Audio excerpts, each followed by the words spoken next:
Operations हुए उनको exactly कैसे अनफोल्ड हुए उसके बारे में ब्रीफली बताऊंगा। तो 22 से जब से पहलगाम अटैक हुआ है उसके बाद से हमने कई एरियाज़ को एक फोकस एरिया बनाया था जिनको कि हम एक फोकस वे में टारगेट करेंगे। और जैसे हमें इंटेलिजेंस इनपुट्स आ रहे थे कि जो टेररिस्ट ग्रुप्स हैं वो अब बर्फ़ पिघलने के बाद जंगलों में हायर रीचेज़ में चले गए हैं, और इसको ध्यान में रखते हुए जो हायर रीचेज़ हैं, जो ऊंचे पहाड़ों में जो जंगल्स हैं, वहाँ पर हमारी डोमिनेशन पार्टीज कंटिन्यूसली डिप्लॉयड थी। 12 तारीख की रात को शोपियां के इलाके में जो काटो हलन फॉरेस्ट है और स्पेसिफिकली केलर के एरिया में हमारे को इनपुट आया कि एक टेररिस्ट ग्रुप वहाँ पर हो सकता है। तो जो पार्टीज़ वहाँ पर डोमिनेशन के लिए पहले से ही डिप्लॉयड थी काफ़ी टाइम से, उन्होंने अपने आप को रिलोकेट किया, उस जगह के ऊपर फोकस होके क्लोज इन हुए। और सुबह के टाइम पे जब उनको वहाँ पर 13th की मॉर्निंग को जब एक सस्पिशियस मूवमेंट दिखाई दी तो पार्टीज़ ने क्लोज इन करके उनको चैलेंज किया, और चैलेंज करने के ऊपर जो टेररिस्ट थे उन्होंने तुरंत फायर खोला। उसके बाद एक एनकाउंटर स्टार्ट हुआ, लेकिन पार्टीज़ ने क्लोज इन करके उनको न्यूट्रलाइज किया। तो ये जो ऑपरेशन था ये हायर रीचेस में काफ़ी ऊंचाई के इलाके के ऊपर हुआ और काफ़ी डिफ़िकल्ट एरिया था जहाँ पर इस किस्म के ऑपरेशन को अंजाम दिया गया।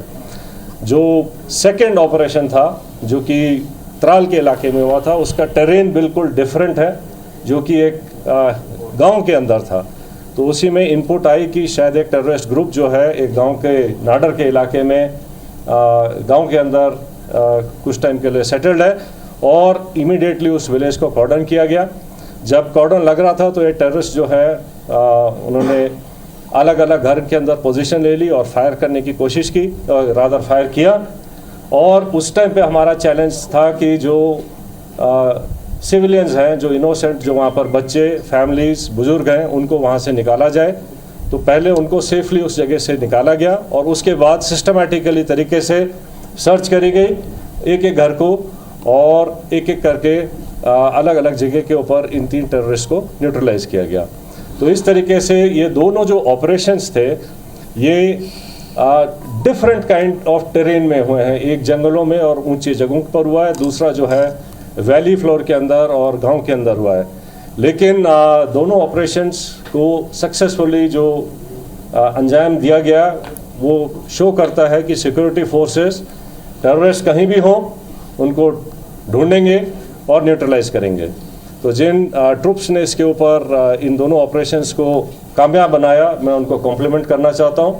और इसको करने के लिए जो हमारी इंटेलिजेंस एजेंसीज़ हैं उनके टाइमली इनपुट से भी हमें बहुत इनको कामयाब बनाने में मदद मिली है। जहाँ तक जो टेररिस्ट न्यूट्रलाइज हुए हैं उनके नाम आप सब जानते हैं। इनमें जो सबसे जो शोपियां वाले इलाके में जो था शाहिद कुट्टे, आपको पता होगा कि वो पिछले 2 मेजर टेररिस्ट अटैक में, जिसमें कि हीरपुरा गांव के एक सरपंच को मारा गया था और एक रिजॉर्ट के ऊपर एक जर्मन टूरिस्ट को ऊपर अटैक हुआ था, इन दोनों में इन्वॉल्व था। बाकी फंड रेजिंग और बाकी एक्टिविटीज़ में इसका बड़ा हाथ था। जो उसका दूसरे एसोसिएट था वो भी एक लोकल नॉन माइग्रेंट जो यहाँ के लेबर हैं उनको मारने में इन्वॉल्व थे। तो इसी तरीके से जो इन दोनों जो मॉड्यूल्स को जो न्यूट्रलाइज किया गया है उससे जो है इन तंजीमों को जो है काफ़ी झटका लगेगा और यहाँ पे जो है टेरर एक्टिविटीज़ और नॉर्मलसी लाने में मदद मिलेगी। So I rest here. For rest of the things I request IG CRPF to please add up. Thank you sir. जैसे आप सबको ऑपरेशनल डिटेल्स के बारे में बताया जा चुका है, ये जो अभी 2 बड़े ऑपरेशंस और मुठभेड़ हुई हैं, सबसे पहले में हमारी जो सिक्योरिटी एजेंसीज़ हैं, आर्मी की तरफ से RR, JK पुलिस और CRPF, उन सब के जवानों और ऑफिसर्स जिन्होंने, और साथ ही साथ में इंट एजेंसीज़ जिन्होंने बड़ी मेहनत के साथ में इंट को डेवलप करके और उसके ऊपर जो ऑपरेशंस हुए हैं उस सफलता के लिए मैं सभी को कॉम्प्लीमेंट करना चाहूँगा। इसके साथ ही ये जो अभी लगातार ऑपरेशंस बने हैं पिछले कुछ समय में, ये जो सभी सिक्योरिटी फोर्सेस के बीच का जो एक प्रभावशाली समन्वय है, ये उसका एक प्रत्यक्ष प्रमाण है। और उसी कोऑर्डिनेशन और एग्जीक्यूशन जो प्रोफेशनल है उसकी वजह से ही हम इन सफल ऑपरेशंस को कारगर कर पाए हैं। आगे आने वाले समय में भी मैं पूरा विश्वास आपको दिलाता हूँ कि ये जो कोऑर्डिनेशन हम सबका, ये सभी सिक्योरिटी फोर्सेस और इंटेलिजेंसीज का लगातार जो बना है आगे भी बनेगा, आगे भी रहेगा, जिसकी वजह से हम सफलतापूर्वक कश्मीर, जम्मू एंड कश्मीर से आतंकवाद का पूरी तरह से सफाया कर सकेंगे। एक बात और, मैं यहाँ की पब्लिक है, मैं उनका भी धन्यवाद करना चाहूँगा। हम सभी सिक्योरिटी फोर्सेस की तरफ से मैं उनका धन्यवाद करना चाहूँगा कि उनके सहयोग के बगैर इस तरीके की सफलता और आतंकवाद का सफाया करना मुश्किल ही नहीं, नामुमकिन है। और इस सफलता, इस बात का भी ये प्रत्यक्ष प्रमाण है कि पब्लिक खुद चाहती है कि इस आतंकवाद का, इस दहशतगर्दी का जम्मू एंड कश्मीर से सफाया पूरी तरह से हो सके। जय हिंद, जय Bharat. Thank you. Thank you.